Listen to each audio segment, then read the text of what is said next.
Ito yung sunod mga kababayan. Lindol pa rin ba yan, Kent? Hindi po. Yung sunod po na pag-uusapan natin mga kababayan ay patungkol po kay Curly Discaya. Alam nyo, sa totoo lang mga kababayan, no, meron po kasi akong verse, no, yung Kapitulo 1, versikulo 2, no, patayin lahat ng mga nagmiminupos. Yan po yung aking verse. Pero hindi galing sa Bible. Ang akin lang galing yan. So ngayon mga kababayan, ito po yung kay Curly Discaya. Ano bang meron dyan kay Curly Discaya?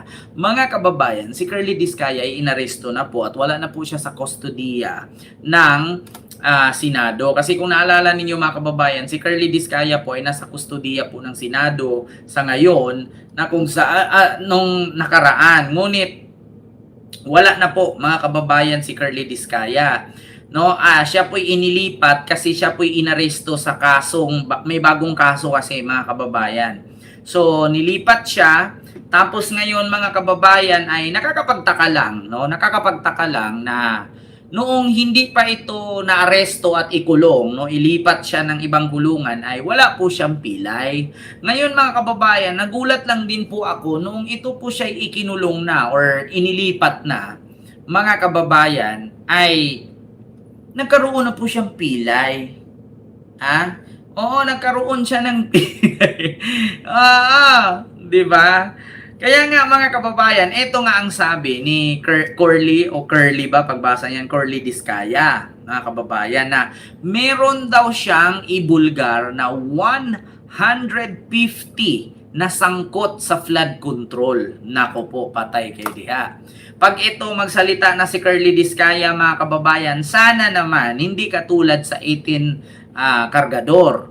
Kasi mga kababayan, kung pareho lang din naman sa 18 kargador na dati kasama si ganito, tapos nung nag-iba na ang statement, hindi nakasama si ganito, hindi nakasama si ganyan.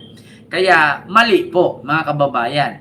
Kaya ang maganda ngayon mga kababayan ay sino-sino kaya itong ikakanta ni Curly Discaya? Mga kababayan, sino kaya ito? Itong mga ikakanta. Kasi nga, sa totoo lang, ito po panoorin natin, mga kababayan. No, nagbanta kasi si Curly Discaya, ngunit nga ito, mga kababayan, kung nakita nyo po, ayan, dinala po siya sa Malolos City, RTC branch. At nagulat po ako, mga kababayan, nagkaroon po siya ng pilay sa braso, no? Nagkaroon ng bali. Bakit ganun po? No, nung nakakulong ka diyan sa Senado, wala ka namang bali. Binugbog ka ba ng mga senador? O baka isa ka sa naputukan diyan Tanong ko lang mga kababayan, baka isa sa naputukan itong si Curly Discaya, bakit nagkaroon ng pilay? So ito po mga kababayan, si Curly Discaya ay meron po siya daw ilalabas. Ayan, 150 na sangkot umano, no, sa flood control. Ito po mga kababayan, no, voluman lang po natin kasi wala po siyang volume. Pagka-arresto sa tayo. Curly, ano lang kung reaction ninyo sa pagka-arresto sa inyo? May handa ka doon pangalanan ng 150 ba? Gibay pa tayo, sir. Sino-sino yung mga yun? May mga big fish ba? Sa tamang panahon po. Pero may mga kongresista, politiko? Marami. Ha? Sir, gibay po tayo, sir. Ikaw nakulong. Para hindi magpagsalita. Sa kabila, Di ba? Kaya mga kababayan, duda ko itong si Curly Discaya, mga kababayan, ay mag-ala 18 mag-ala 18 kargador. Bakit? Bakit daw siya ipinakulong? Ang sabi daw niya ay para daw hindi siya magsalita. Ngayon, sabi niya 150 daw ka mga sangkot ang kanyang ikakanta. Kaya duda ko dito mga kababayan, mag-ala 18 kargador ito handang pangalanan, Curly Discaya o handang pangalanan ang 150. Handa naman daw na pangalanan ng kontratistang si Curly Discaya ang mahigit 150 na personalities na sangkot sa flood control scandal. Kasunod yan ng pag-aresto at pagkulong kay Discaya dahil sa kasong malversation. O, di ba, mga kababayan? Ikinulong na sa Bulacan Provincial Jail si Curly Discaya matapos arestuhin sa bisa ng warrant of arrest mula sa korte sa Malolos. Giit ng kanyang abogado, mahigit 100 dawit sa flood control scam ang handang pangalanan ng kontratista.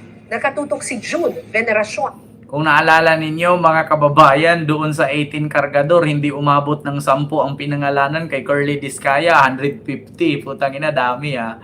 Baka naman magugulat tayo dito kay Curly Discaya, hindi lang congressman, hindi lang mayor, hindi lang governor, hindi lang senador. Baka, nako mga kababayan, kinakabahan ako kay Curly Discaya. Bakit? Mas marami. 150. Nako, ang galing-galing pa naman ni Marcoleta maging mentor. 'Di ba? Ang galing-galing. Bakit ngayon lang? Kaya nga, 'di ba, Ma'am Winnie Fair, bakit ngayon lang siya magsalita? Bakit hindi siya nagsalita noon, hindi pa siya ikinulong? 'Di ba? Kaya sabi ko sa inyo mga kababayan, kung ano yung kasi ito ano to eh. Ito mga kababayan, sa totoo lang, opinion ko dito kay Curly Discaya, kahit anong pangalan dito, pwede niyang bigkasin. Bakit? Nakakulong na siya eh. Kung kasuhan siya para makulong, inakulong na siya eh. Kaya ang gagawin niya ni Curly, baka na inutusan na ni Marcoleta yan, 'di ba?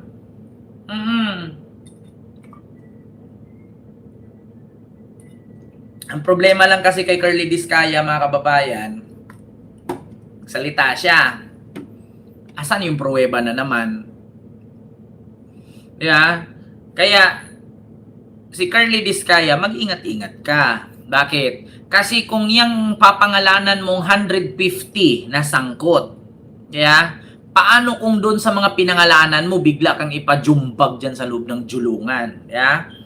Bigla ka dyan ipasaksak dyan. Baka madedo ka dyan sa loob. Di ba? Di ba mga kababayan, si Ramil Madriaga nga eh. Buti nakatakbo at nakahingi ng tulong sa jail guard. Paano kung si Curly Discaya, pangalanan niya si ganito, tapos merong uutusan yung politician or di kaya baka may big fish, di ba? Yung malaking manok, no? Biglang inutusan dun sa loob ng Malolos, saksakin niyo yan, mga 4 na saksak, tiradahin niyo, liig, di ba? Patay! Di ba? Kaya sabi ko nga sa inyo mga kababayan, make sure ni Curly Discaya na ang kanyang mga sasabihin ay may pruweba at totoo. Kasi bakit? Delikado siya. Nasa loob siya ng kulungan. Hindi siya mahirap hanapin. Pangalawa, hindi siya makakapag-defense. Kasi bakit? Nasa loob siya. Ulitin ko, nasa loob siya kasi wala siya sa labas. Ang bilis niya. Maskin nga, pagkain niya kung lagyan ng lason, patay siya dyan sa loob eh. Tandaan ninyo, nasa loob siya. Kasi wala siya sa labas.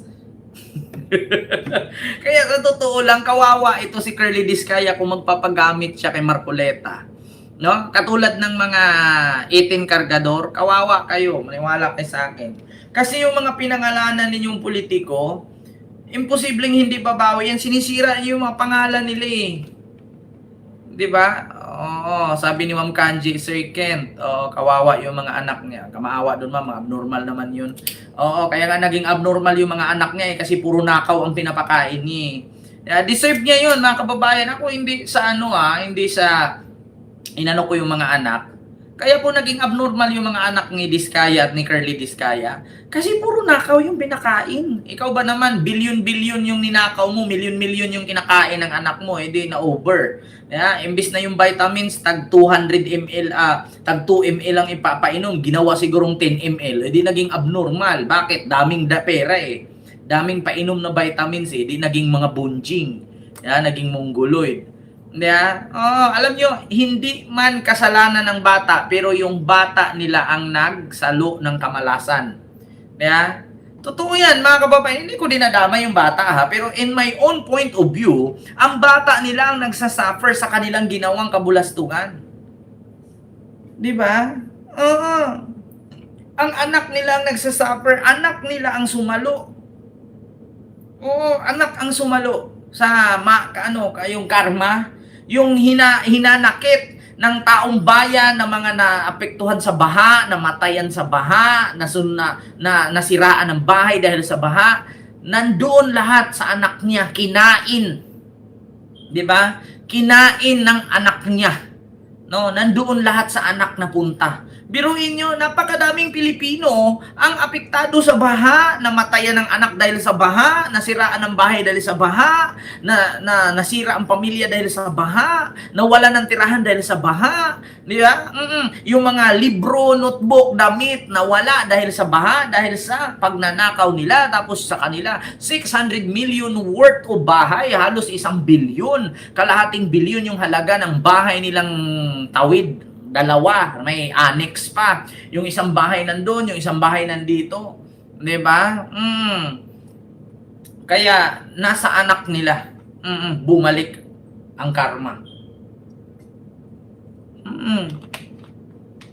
Kaya pinakita sa kanila, hindi pa ba yun napansin nila na itigil na natin yung pagnanakaw natin sa pera ng taong bayan? Bakit? Kasi habang tumatagal, napapansin natin yung mga anak natin parang naging abnormal sa kakakain ng nakaw eh. 'Di ba? Hindi ba napansin na yung mga anak niya naging bunjing? Biruin mo, 14 years old yung katawan pag 56. 'Di ba? Totoo naman. Hindi ba nila yung iniisip na itigil na natin to, honey pie, sweetie pie, yung pagnanakaw natin at panlilin lang at panluloko natin sa taong bayan kasi tax nila to, pinaghirapan nila to, si papakain natin sa mga anak natin kaya na-greedy, di ba? Na over-obese, yeah? Triple XL. Yung edad mo 14 anyos pero yung katawan pang 56. Yeah? Kinarma. Yun ang totoo, mga kababayan. Yun ang totoo. Biruin mo yung edad mo, 14, 15 anyos, yung katawan mo pang 56, 57, pang 60. Parang alam nyo yung, ang lahi mo Pinoy, pero yung katawan mo German. Lagi kasing shubi hunger. Shubi hunger, Ishlibidesh my love. Shubi hunger the baby. Nakaw, my love, for the shubi hunger of my baby. Di yung anak naging German. Lumaki ang katawan pero yung edad bata pa. Diba? Tama ba ako, mga kababayan? Am I right, Mr. Chair? So, yun lang mga kababayan, no? Yung ating reaksyones sa mga oras na ito.